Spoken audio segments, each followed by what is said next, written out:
It is the standoff between sellers and buyers. Who's going to win?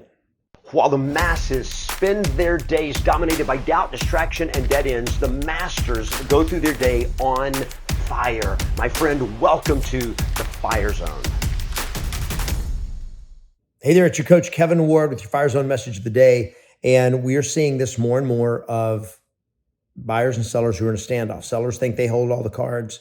Buyers are now going like, no, we hold all the cards, because all of a sudden we're not having to do with multiple offers and there's not as many people fighting for your house. You're seeing price reductions and all that kind of stuff.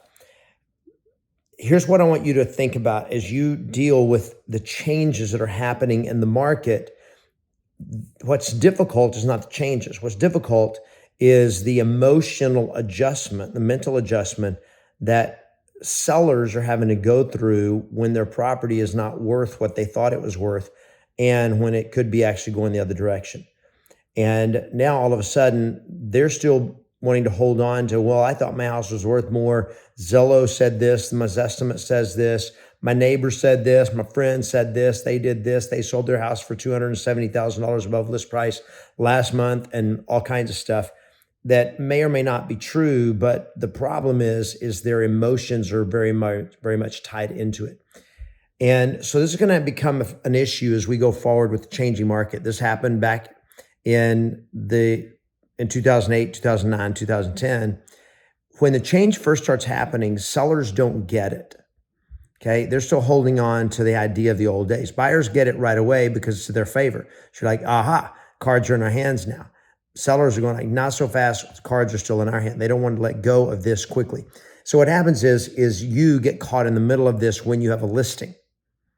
And so now you're going to be dealing with, and you've got to get used to the fact, you're going to be dealing with unhappy sellers. Motivation is still the number one key. The number one moving part is motivation. If they're motivated, they're going to come around, they're going to do the right stuff. But your job is going to get more difficult because you're going to have to be having difficult conversations with people.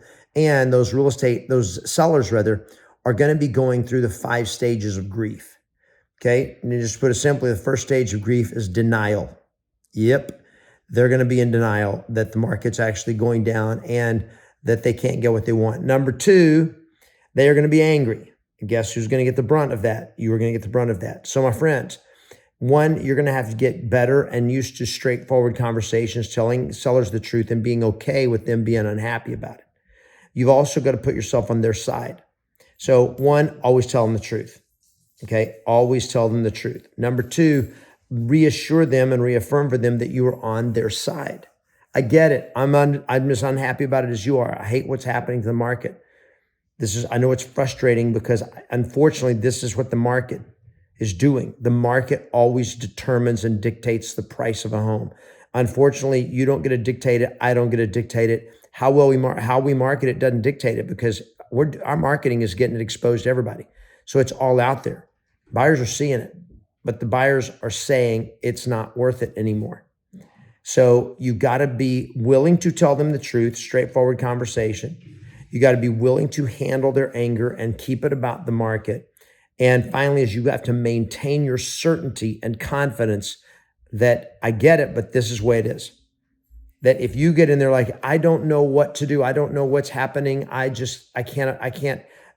My hands are tied. If you start coming across as helpless or uncertain, then you immediately are going to lose their trust. And right now, more than anything else, they're going to need somebody that they can trust, that knows what is up and knows what to do about it. And that has to be you. You've been listening to another Yes Masters Fire Zone video, a story or a strategy designed to help you go into the day with the fire, to stay focused and productive and to get more done every day. If you want more motivation, strategy, and support to grow your business on a daily basis, join our Yes Masters community at yesmasters.com and fan the flames of your success today.